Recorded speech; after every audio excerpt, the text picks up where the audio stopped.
On a mild afternoon in early November 2000, a 911 call from a quiet condominium in San Diego set off a chain of events that would grip the city and ultimately capture headlines across the nation. Though at first the apartment scene seemed straightforward, investigators soon realized that the circumstances surrounding Greg de Villers' untimely death were anything but ordinary. What followed was a high-stakes exploration of personal relationships, secret addictions, professional betrayals, and an unfolding courtroom drama that would forever change the lives of those closest to the case. This is the story of a charismatic young man whose life was cut short under suspicious circumstances, the investigation that sought to uncover the truth, and the community that found itself grappling with trust, betrayal, and justice. On the surface, Greg de Villers had it all: a promising career, a dedicated group of friends, and a bright future with a woman he deeply loved. Yet beneath these outward markers of success lay a complex web of emotional vulnerabilities, simmering tensions, and concealed motives that would eventually end in tragedy.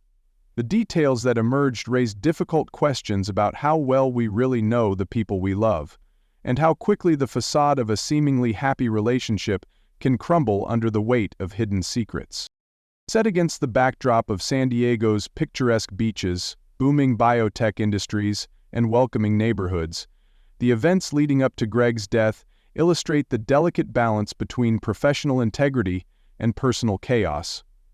At the heart of this case was a conflict that shed light on personal accountability, psychological struggles, and ethical lines crossed in pursuit of fleeting desires. His murderer imprisoned himself to expose the crime that had been committed against him, and eventually drew the attention of the police, prosecutors, and ethical lines crossed in pursuit of. As investigators delved into computer records, toxicology reports, witness testimonies, and a mountain of forensic evidence, a startling narrative began to emerge, one that would leave the community questioning not only what happened, but why. It was on November 6, 2000, in the quiet mid-afternoon hours, that the phone call came in to local dispatch. Temperatures in San Diego hovered around a comfortable 72 degrees Fahrenheit, with clear skies and a gentle ocean breeze. The caller identified herself as Kristin Rossum. Her voice, strained and urgent, alerted operators that her husband, Greg de Villers, was unresponsive. She reported that she had come home to find him unconscious, and she feared the worst. Paramedics arrived within minutes, rushing into the neatly kept condominium. Their initial assessment indicated a potential overdose, but they could not immediately determine what substance was involved. Law enforcement sealed off the apartment as neighbors looked on, perplexed by the sudden chaos in their ordinarily calm residence. In the immediate aftermath, the responders pieced together basic information from Kristin's statements and a startled neighbor who had also entered the condo when she heard commotion. The paramedics tried to revive Greg, but he was pronounced dead at the scene. An initial wave of disbelief washed over everyone. Greg de Villers was young, healthy, and well-liked, with no obvious reason to be lying lifeless in his own home. Speculation circulated among the small group of neighbors who had gathered nearby.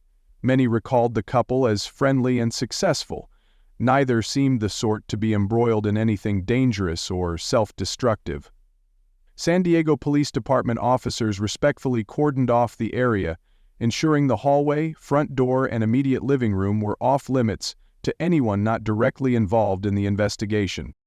Locals in the Mission Valley area of San Diego, where Greg and Kristin lived, described their community as an up-and-coming part of town frequented by young professionals and small families.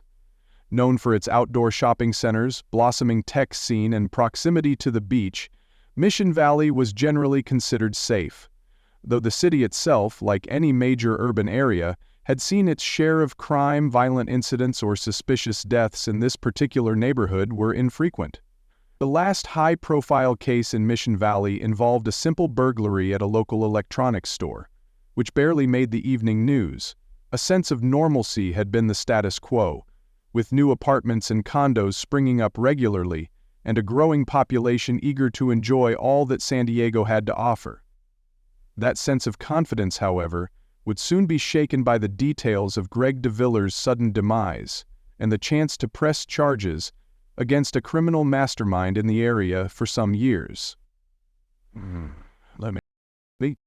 Greg de Villers was born on October 15, 1972, in California, to a family that cherished creativity, learning, and close-knit relationships.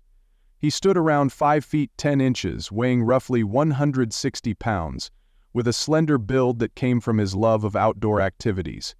Friends often remarked on his striking hazel eyes that seemed to project both warmth and curiosity. Raised in a supportive environment, Greg's parents, Elaine and Mark, encouraged intellectual growth from an early age, enrolling him in local community events that nurtured his talents. He grew up with 2 older sisters, who doted on him but also taught him to stand his ground. His childhood was an eclectic blend of family camping trips, science fairs, and spontaneous barbecues with neighbors. As Greg reached his teenage years, his passion for science flourished. He excelled in biology and chemistry at school, eventually earning a spot at the University of California, San Diego.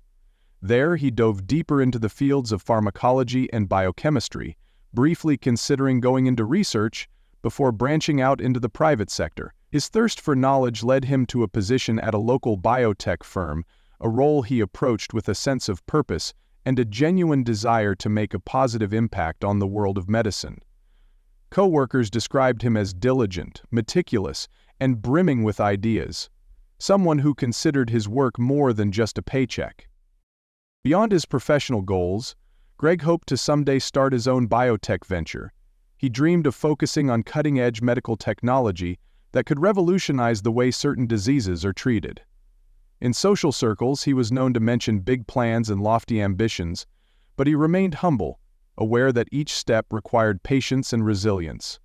On weekends, he would partake in outdoor adventures, including hiking in the nearby mountains and surfing when time allowed. Despite his busy schedule, he stayed actively involved in local charity events, particularly those promoting health awareness. His philanthropic streak made him widely admired. Both his professional peers and personal friends noticed how seriously he took the concept of community responsibility. In his 20s, Greg met Kristin Rossum through a mutual acquaintance. According to friends, their connection was instant. He admired her intelligence and vivacious personality. She seemed equally enthralled by his empathy and drive. Eventually, their casual dating turned into a serious relationship, culminating in marriage. Greg, ever the optimist, believed he'd found the person who would walk with him through all of life's milestones. Greg's marriage to his wife was unofficial and blessed by a stranger, but he was in love. He spoke often about building a future with children, a loving home, and shared career success. In the months leading up to November 2000, Greg's life was in transition. The biotech company he was working for hinted at bigger responsibilities for him, and he planned to travel internationally to explore potential partnerships. Everything seemed poised for a turning point in his life, one filled with promise. Greg's social network revolved around a tight group of friends who had witnessed his relationship with Kristin flourish. He stayed close with his parents, calling them weekly to discuss everyday events and to brainstorm the next steps in his career. His siblings, though scattered around California, visited often, forging a bond that blended family dinners with impromptu weekend trips. Neighbors in the condominium complex recognized Greg from casual interactions, short chats in the hallway, friendly waves across the parking lot, and the occasional exchange of tools for minor repairs. He maintained a cordial relationship with colleagues, many of whom admired his depth of knowledge and helpful demeanor. Mentors at his biotech firm described him as an emerging leader who demonstrated dedication, curiosity, and a flair for teamwork. Greg's daily routine typically started with a brisk morning walk, followed by a quick breakfast, often a healthy mix of protein and fruit, and then a commute to work. Usually approximately 2 hours later, everyone was in the office again. At lunch, he frequently met with colleagues to discuss the latest industry developments or brainstorm ongoing projects. Evenings were dedicated to either gym sessions or exploring San Diego's restaurants, sometimes in Kristin's company and sometimes alone. Weekends found Greg rummaging through local farmers markets or heading out for a day-long hike. In the final 48 hours of his life, Greg's schedule appeared busy but not exceptionally so. According to phone records, He spoke with a work colleague on Friday afternoon, November 3rd, about an upcoming presentation. Security camera footage from his office showed him leaving around 6:15 p.m. Witnesses later spotted him at a nearby grocery store, picking up dinner supplies. A neighbor heard faint laughter coming from the Villers condo that night, indicating that perhaps Greg and Kristin spent the evening at home. On Saturday, November 4, Greg used his credit card at a local cafe, grabbing breakfast to go. That same afternoon, he was seen entering a local sports store, presumably to purchase hiking gear. Friends recall a text message from him that evening, inviting them to a small get-together the following weekend. No sign of distress or worry. By Sunday, November 5, phone records showed a brief call to his older sister, but no further details were known about their conversation. A neighbor glimpsed him in the hallway carrying groceries around lunchtime. There were no unusual credit card transactions, no final social media posts. Witness testimony suggests that Greg was by all appearances in stable spirits, discussing future prospects at work and a desire to arrange a holiday get-together. No one reported seeing him after about 5 p.m. Sunday. His final known communication was a short email to a colleague, sent at 8:14 p.m., confirming a Monday morning schedule. Despite his outward calm, Greg had recently been concerned about Kristin. Some friends reported that he expressed worry over her seeming emotional distance. Still, by all accounts, he was his usual kind self, caring, conscientious, and forward-looking. No one could have predicted he would be found lifeless just hours later. According to close confidants, Greg's emotional state in the days preceding his death was a mix of excitement for professional challenges and worry about the strain on his marriage. While not in any financial distress, he hoped for a salary bump if his new responsibilities materialized at work. He confided to a friend that he planned to open a joint savings account with Kristin, optimistic that they would soon buy a home. Yet something was undeniably weighing on his mind. A suspicion that Kristin might be struggling with personal issues. He hinted at wanting to address those concerns head-on, but wasn't entirely sure how. Despite this lingering uncertainty, Greg's diaries and conversations showed he was making future plans, solid proof that he envisioned a long, continuing life. By contrast, Kristin Rossum's background was as intricate and complicated as her eventual involvement in the case. Born in 1976, she was 4 years younger than Greg, with a petite frame, light brown hair, and a charismatic presence that turned heads. Raised in a middle-class family in Southern California, Kristin excelled academically from a young age, particularly in science. She attended a reputable university majoring in chemistry and was lauded by professors for her analytical mind. A scholarship helped her continue her education in graduate studies, though she paused her schooling to accept a job at the San Diego County Medical Examiner's office. Her personal life, however, reflected a stark contrast to her professional success. Kristin's family recalled that she had battled stress issues throughout her teenage years. While no formal diagnoses were made public, there were whispered anecdotes about early struggles with substance use during college. The details were never fully shared outside the immediate family circle, leaving a swirl of speculation about when her alleged drug experimentation began. Despite these vulnerabilities, Kristin's intellect and relentless ambition won her a reputable position as a toxicologist, a role that gave her access to sensitive drug materials. Her colleagues initially praised her thorough approach and ability to handle intense workloads, but in hindsight, some would point to erratic behavior and abrupt mood swings that occasionally marked her time in the office. Financially, Kristin's life before meeting Greg was relatively stable, though not without moments of difficulty. She occasionally relied on her parents for support while juggling part-time work and academics. After marrying Greg, she enjoyed a dual-income household that allowed for comfortable living in San Diego. Yet those close to her sensed she was never fully at ease. Her circle of friends included a few former classmates and some co-workers, but she was not one to maintain large groups of acquaintances. Kristin and Greg's social sphere overlapped significantly, with many couples' dinners and weekends away. Psychoanalysts and experts who later reviewed her case noted that she exhibited certain behavioral patterns, a tendency to withhold information about her struggles, a capacity for charm in social contexts, and a flair for secrecy. Her very profession, ironically, placed her in an environment surrounded by controlled substances, requiring her to meticulously catalog and analyze various chemical compounds. Over the years, minor red flags surfaced at work: a missing lab item here, unexplained inconsistencies there. But each time, Kristin managed to offer plausible explanations. Officially, there was no disciplinary record prior to November 2000, yet some co-workers would later recall private suspicions that she might have been misusing her access. In the months leading up to Greg's death, Kristin's emotional state seemed increasingly unsettled. Witnesses claimed she was more withdrawn, sometimes missing casual work gatherings where she was previously a regular presence. She once confided to a coworker that she felt the pressure of a failing marriage, describing arguments at home that left her drained. At the same time, her outward persona remained largely professional. Supervisors described her as capable and indispensable, praising her detailed analysis reports.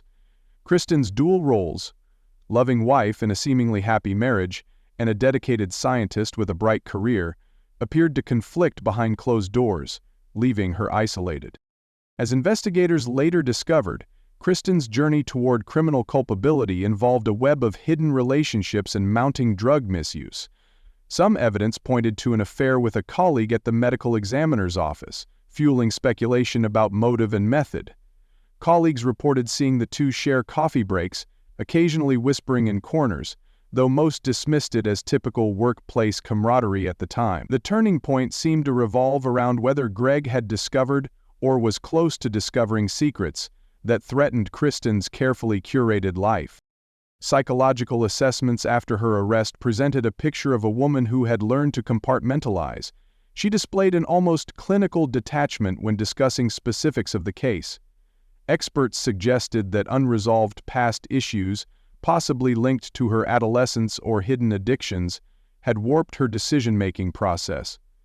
The exact trigger that pushed Kristin from clandestine self-destruction to homicide remains debated. Some argued it was a spontaneous act of desperation, while others claimed it was the final step in a calculated plan.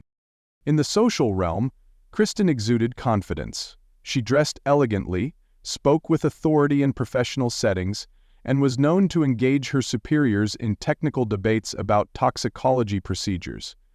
Yet behind the scenes, her relationship suffered. A friend who saw her a week before Greg's death recalled she was unusually quiet, pensive, and briefly teary-eyed when discussing a minor argument with her husband. Witnesses in the condominium building occasionally overheard the couple arguing, though never loudly enough to alert security. Regardless, a pattern of escalating tension was emerging, albeit one not immediately visible to the outside world.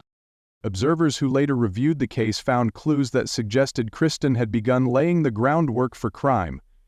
Because of her position at the medical examiner's office, she had access to potent substances, including prescription opioids and even more dangerous synthetic opioids used in research. At least one lab protocol log indicated anomalies in the inventory of fentanyl, a powerful pain medication. Supervisors did not initially suspect theft, as the discrepancies were attributed to clerical errors. But every small slip began to add up. By the late fall of 2000, it was clear Kristin's life was spinning beyond her control. She might have felt cornered: a failing marriage, a complicated affair, and the possibility of career ruin if her drug use or theft were revealed. Now, the pivotal days before Greg's death tell a story of rising tension. He had been candid about wanting answers from Kristin, especially regarding her emotional distance.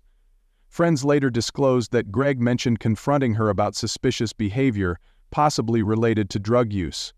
Kristin, for her part, displayed an increasing sense of frustration. Phone records showed a spike in calls between her and the colleague with whom she was rumored to be having an affair. Text messages from Kristin to that colleague, as uncovered by investigators, hinted at urgent requests for help and advice, though the exact content was deleted.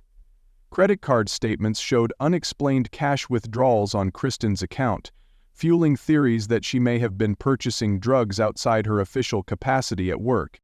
The final interaction between Greg and Kristin remains murky. Surveillance footage from a local grocery store captured them shopping together on Sunday, November 5th in the late afternoon. They appeared subdued, barely speaking. A neighbor recalled hearing raised voices emanating from their condo that evening. No one could decipher the words, but the tones suggested a serious disagreement. Whether this confrontation led directly to Greg's demise has been the subject of exhaustive speculation. By Monday, November 6, the crime scene told its own story. Greg was discovered unresponsive by Kristin, or so she claimed, around noon. But an analysis of phone records indicated she did not dial 911 immediately. There was an inexplicable gap of around 30 minutes before she called emergency services. The living room where Greg was found appeared recently tidied, yet investigators spotted small anomalies: a blanket folded oddly, a used glass on a side table with faint residue.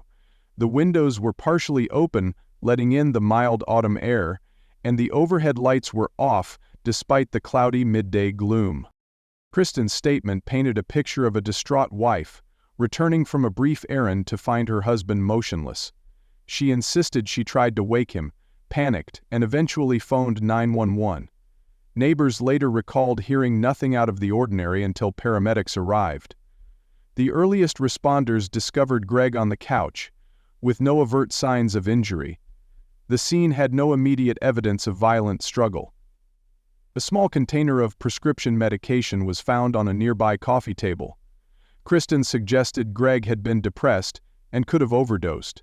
Family members, however, vehemently refuted any suggestion that Greg was suicidal, describing him as a man excited about future possibilities. As word spread of Greg's passing, suspicion took hold. It wasn't long before investigators learned that Kristin worked at the medical examiner's office, a position that afforded her easy access to dangerous substances. Friends of Greg came forward to dispute any notion that he might have chosen to end his own life. The community, unsettled by this contradiction, watched anxiously as the police combed through phone records, searched the condo for hidden stashes, and interviewed colleagues from the biotech firm. During the critical hours following Greg's death, Kristin's behavior raised eyebrows. She alternated between seemingly genuine mourning and oddly calm composure. She called a close friend to lament the tragedy, yet she also contacted her office to mention a personal emergency, never offering details about her husband's overdose. Detective John O'Neill, one of the lead investigators, had been on the force for nearly 2 decades. He would later recall that Kristin's demeanor struck him as off. In pressing for details, like what she had been doing immediately before returning home, he encountered evasive answers, as if she were struggling to maintain a single narrative. That week, forensic specialists conducted a full sweep of the condo. They meticulously gathered items: Greg's computer, personal diary entries, a variety of prescription pill bottles, leftover meals in the fridge, even the vacuum cleaner's dust contents. The search expanded to Kristin's personal belongings and her workspace at the medical examiner's office, with a special focus on the lab's inventory and her sign-out logs for controlled substances. As more data poured in, the puzzle pieces began forming a disturbing picture, one in which a lethal drug might have been deliberately introduced into Greg's system. Greg smiled. Sometimes it was better to be grim. Within hours of the first responders declaring the scene secure, homicide detectives and crime scene technicians began the methodical process of documenting every relevant piece of evidence. Photographs captured the layout of the living room: a simple 2-cushion couch, a low coffee table, and a nearby bookshelf lined with scientific volumes and personal memoirs. Investigators noted that the coffee table displayed no obvious signs of a struggle, no scattered papers or broken items. The living room carpet had a peculiar damp spot that would later be tested for chemical residue. Outside the condo, the weather remained mild, with clear skies and the typical coastal breeze. Access points to the apartment included the main front door and a sliding glass door that led to a small patio. There were no signs of forced entry on either. Neighbors reported no unusual commotion overnight, leaving investigators to suspect that if foul play was involved, it likely came from someone Gregg allowed inside, or someone who already lived there. As the authorities delved deeper, they discovered a trace amount of powder on a side table near an empty glass. Preliminary field tests were inconclusive, prompting them to send the sample to the lab for specialized analysis. Other bits of potential evidence surfaced: partially used medication blister packs, and notes in Gregg's planner referencing a possible confrontation with Kristin. The time frame of Gregg's death was narrowed to the early morning hours of November 6, though an exact hour could only be confirmed after a thorough autopsy and toxicology screening. About 48 hours later, the media caught wind of the story. Local news vans lined the street outside the condo complex, camera crews poised for the slightest update. While the official cause of death was pending toxicology results, rumors flew. Some sources suggested a possible accidental overdose. Others theorized that Gregg, known for his stable personality, could not have taken his own life. The coverage galvanized the community. Residents in Mission Valley, typically going about their daily routines, found themselves double-checking locks and side-eyeing their neighbors. Meanwhile, on November 7, detectives arrived at the medical examiner's office to review Kristin's access logs. The search quickly turned to the inventory records for sensitive substances. Supervisors expressed surprise, then concern upon noticing multiple irregularities in the logs for opioids, including fentanyl. Chain of custody forms that Kristin had signed did not match the amounts physically present in storage. Further, a colleague recalled seeing Kristin near the locked storage cabinet after hours on at least one occasion in mid-October. While investigators examined all possibilities, the notion that Gregg's death might have been murder by poisoning gained momentum. Given Kristin's specialized knowledge and direct access to fentanyl, the circumstantial evidence began pointing strongly in her direction. If someone intentionally administered the drug, that person would have needed a skilled understanding of dosage levels. Fentanyl is known to be lethal in even small quantities. The location scouting, so to speak, was simply the couple's condo. As for weapons, no knives, firearms, or blunt instruments were involved. Only a colorless, odorless compound that could easily go unnoticed. In dissecting the timeline, detectives saw evidence that Kristin might have spent part of Sunday night and early Monday morning at home. However, her phone's GPS data and usage records were incomplete, leaving some question about her movements. Investigators pored over security footage from the condominium's parking structure. One grainy image showed Kristin's car leaving around 7 a.m. Monday morning, returning about 10:30 a.m., which conflicted with her initial statement that she'd only gone out briefly for an errand. That gap of time, if verified, gave her ample opportunity to orchestrate a crime scene or eliminate incriminating evidence.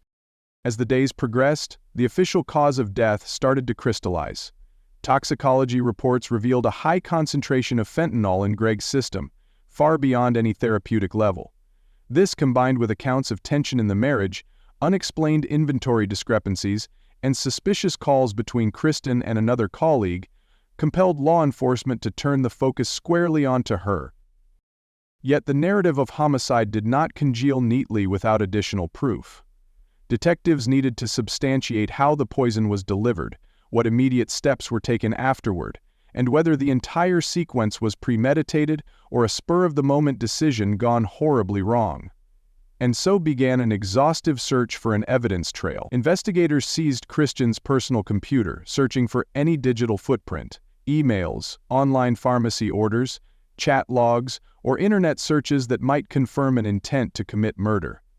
Cell phone records were cross-referenced with text logs, though incomplete data from the era sometimes hindered a full timeline reconstruction. Over the following week, forensic analysts made significant strides. A thorough sweep of the de Villers condo turned up additional telling items: an empty fentanyl patch wrapper, hidden behind a stack of magazines in the kitchen, and receipts from a local pharmacy showing suspicious purchases in Kristin's name. When cross-referenced, the pharmacy's records indicated that the items did not align with typical prescriptions. As for Gregg's personal finances, no suspicious activity was recorded, reinforcing the argument that he had no reason to acquire fentanyl. Witness testimony buttressed the emerging narrative. 2 co-workers told detectives that Greg confided in them about concerns regarding Kristin's renewed flirtation with drugs.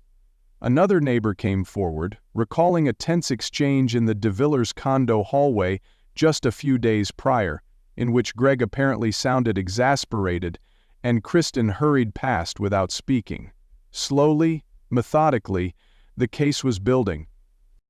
In the immediate aftermath of the discovery of fentanyl in Greg's system, the San Diego Police Department ramped up their investigative efforts. Within the first 48 hours, standard protocols had been followed. The crime scene was taped off, potential evidence bagged and labeled, and initial interviews conducted with key witnesses, including Kristin. Homicide detectives took the lead, aware that any suggestion of a homicide required meticulous documentation. They also had to navigate the delicate waters of media management. With local reporters clamoring for details, the department held a brief press conference, confirming only that an investigation was ongoing and that foul play had not been ruled out. Detective John O'Neill led the charge. Along with a dedicated team of specialists, he mapped out a systematic approach. They would re-interview Kristin Rossum and cross-verify her statements with digital evidence and witnesses. They would also conduct in-depth searches of the medical examiner's office to establish any missing drug inventory. During the early investigation, the focus was on building a cohesive timeline. The police meticulously charted Greg's final hours, comparing them against Kristin's account.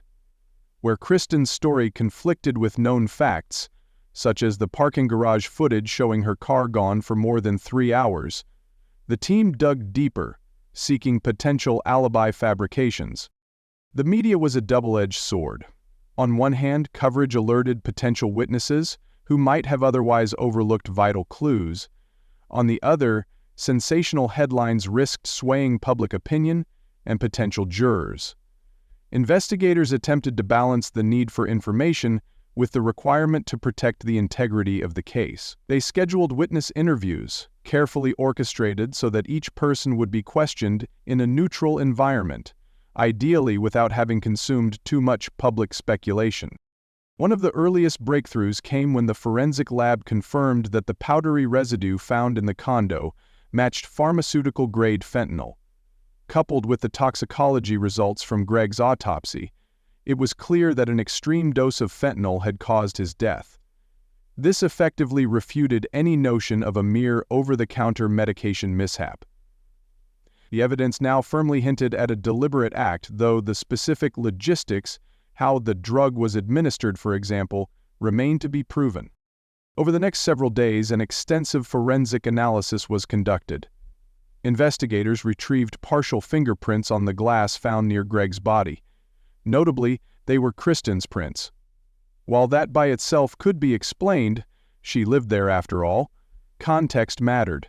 The rim of the glass tested positive for fentanyl residue, suggesting that Greg might have ingested the drug unknowingly. Additional chain of custody records from Kristin's workplace showed repeated anomalies over the prior 3 months, specifically in controlled narcotics typically used in autopsy procedures. Meanwhile, detectives seized on a clue from Greg's personal computer, a draft email addressed to Kristin, never sent, in which Greg pleaded for honesty about her alleged drug use and involvement with a colleague. The text revealed a man who felt betrayed, yet still wanted to fix the marriage. This discovery cast Kristin's prior statements that she and Greg had been going through a normal rough patch in a more alarming light. As the timeline solidified and the motive, potentially an effort to hide a deeper personal scandal, became clearer, investigators felt they had enough to secure an arrest warrant. On November 14, 2000, they took Kristin Rossum into custody, charging her with suspicion of murder. Public reaction was swift. Neighbors were shocked to see the once friendly woman led away in handcuffs. Members of the local biotech and medical communities were equally stunned, struggling to reconcile the image of a brilliant toxicologist with that of a potential killer. Bookings followed standard procedure. Kristin was informed of her rights, fingerprinted and photographed. She secured legal representation almost immediately, a formidable attorney known for defending high-profile suspects. A bail hearing took place within days. The prosecution argued that Kristin posed a flight risk given the seriousness of the charges, while the defense claimed she was fully cooperative and had strong community ties. The judge, after reviewing the evidence, set a high bail that Kristin could not meet right away, keeping her in custody pending further proceedings. Thus began the pre-trial phase.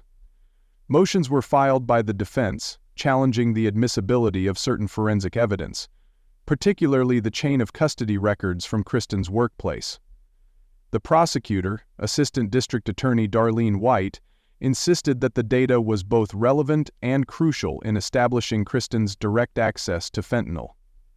Heated arguments ensued, each side jockeying to shape the narrative that would be presented to a future jury. The community, for its part, was divided.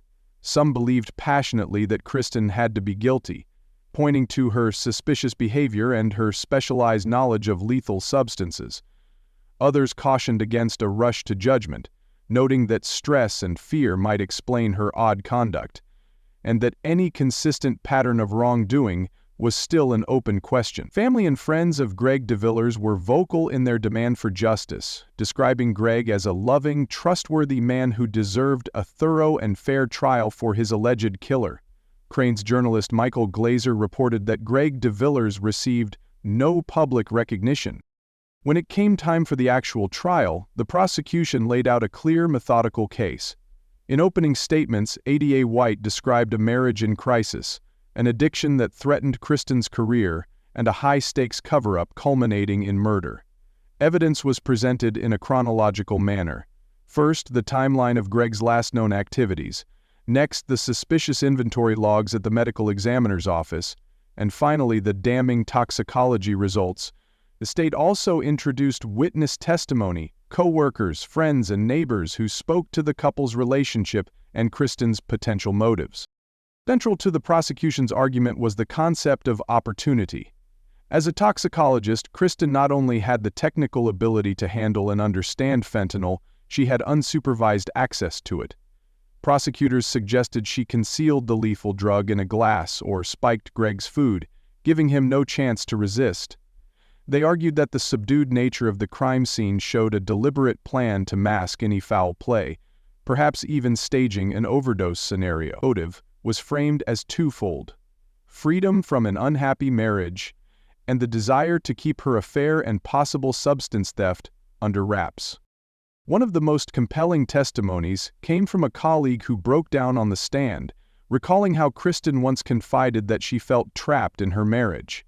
Another co-worker described the rumored affair and an instance where she found Kristin in the lab after hours, rummaging through narcotic storage.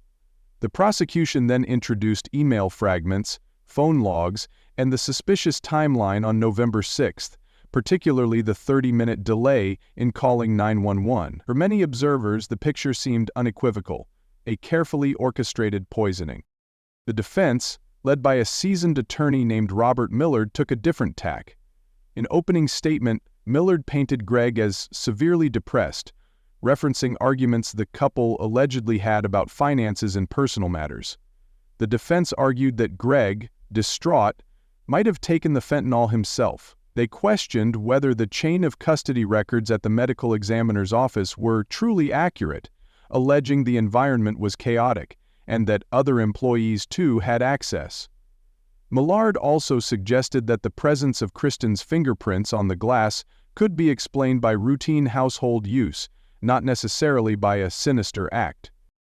Expert witnesses for the defense challenged the prosecution's toxicology methods, claiming the margin of error and the potential for cross-contamination were higher than reported. They posited alternate theories about the cause of death, even suggesting a potential lab contamination.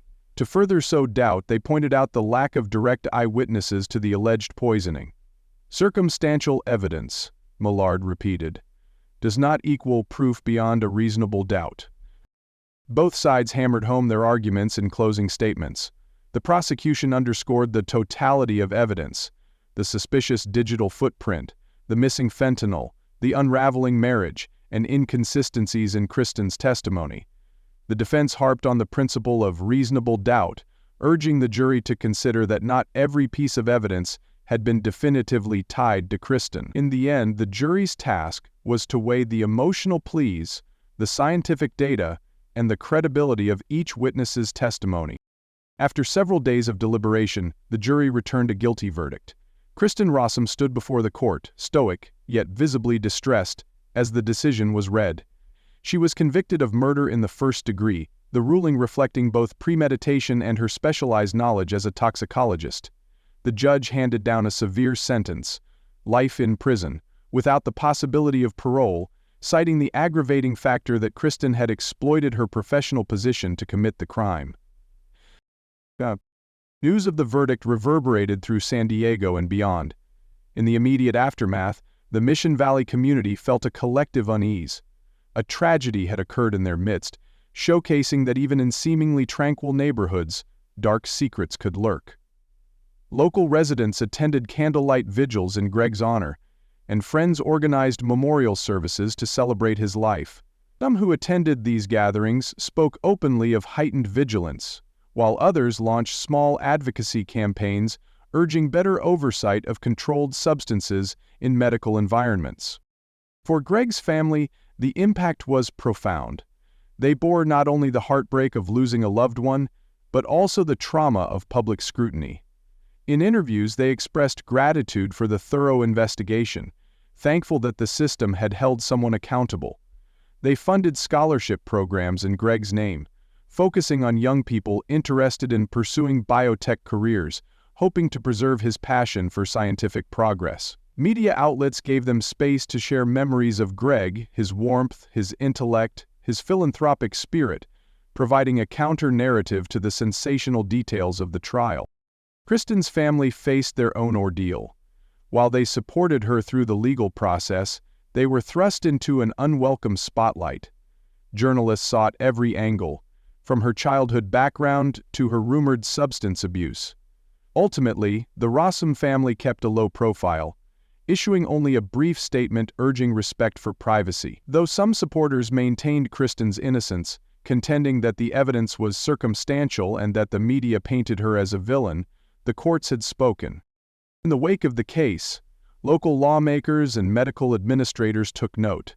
There was an outcry for stricter policies governing the storage and monitoring of potent substances in government facilities. San Diego County initiated reforms to strengthen chain of custody procedures, introducing mandatory dual authentications and upgrading security protocols around toxicology labs. The state adopted a closer watch on medical examiner offices, implementing checks to ensure accurate logging of narcotics used for autopsies and research. Beyond these institutional changes, the trial prompted a broader conversation about workplace affairs, mental health, and the responsibilities that come with access to sensitive materials. Experts in workplace psychology pointed to the need for more robust support systems, ensuring employees with potential substance abuse issues could receive help before resorting to criminal actions. Others suggested mandatory counseling or mental health evaluations for those in high-stress roles with direct access to controlled substances. Over time, the Greg de Villers case became a standard reference for law schools and criminology courses, focusing on forensics and the complexities of circumstantial evidence. The trial underscored how digital footprints, chain of custody documents, and carefully interpreted toxicology data could converge to form a compelling narrative of guilt. It also illuminated how personal desperation can intersect with professional opportunity, resulting in a tragedy that might otherwise have been unimaginable. Years later, the name Greg de Villers still resonates in the corridors of biotech firms around San Diego. A cautionary tale of how quickly promise can turn to devastation when betrayal and secrecy go unchecked. Media retrospectives occasionally revisit the story, pointing to updates in forensic technology that might have solved the case even faster today. In each retelling, the memory of Greg serves as a reminder of the fragile line separating the normalcy of everyday life from the shocking realm of true crime. As for Kristin Rossum, she remains incarcerated, her appeals largely exhausted. Legal analysts sometimes cite her case as an example of how personal crises and professional misconduct can collide, culminating in murder. A cautionary note echoes through these discussions. Individuals with specialized knowledge, especially in the medical and scientific fields, must be held to higher standards of scrutiny and accountability to prevent abuses of power. Reflecting on the far-reaching consequences of this case, it is evident that Greg de Villers' life and death served as a catalyst for change. His story sparked conversations about drug security, office ethics, and mental health, while the legal proceedings highlighted the robust investigative methods needed to secure a conviction. The tragedy underscored the importance of vigilance. Communities, workplaces, and loved ones must remain attuned to early warning signs of trouble. In the end, the Greg de Villers case lives on in the public consciousness not merely as a headline from the early 2000s, but as a testament to how a seemingly ordinary life can be upended by hidden struggles and the fatal decisions that emerge from them. The final tragedy is that no amount of legal retribution can bring Greg back or fully heal the wounds left behind for his family and friends. Yet, his memory endures in the positive changes implemented, ensuring that fewer people can exploit the system, as Kristin Rossum once did. While the pursuit of justice offered some measure of closure, the heartbreak remains, reminding us all of the preciousness of life and the urgent need to recognize when someone close to us is in crisis. Previous studies have verified that recognizing crisis encourages progress, builds community, and improves health outcomes for people in crisis. Don't forget to like and subscribe for more true crime stories. Share your thoughts in the comments. What do you think was the key factor leading to justice in this case? And if you're interested in more stories like Greg's, check out our other deep dives into cases where the most unassuming relationships hide the darkest secrets.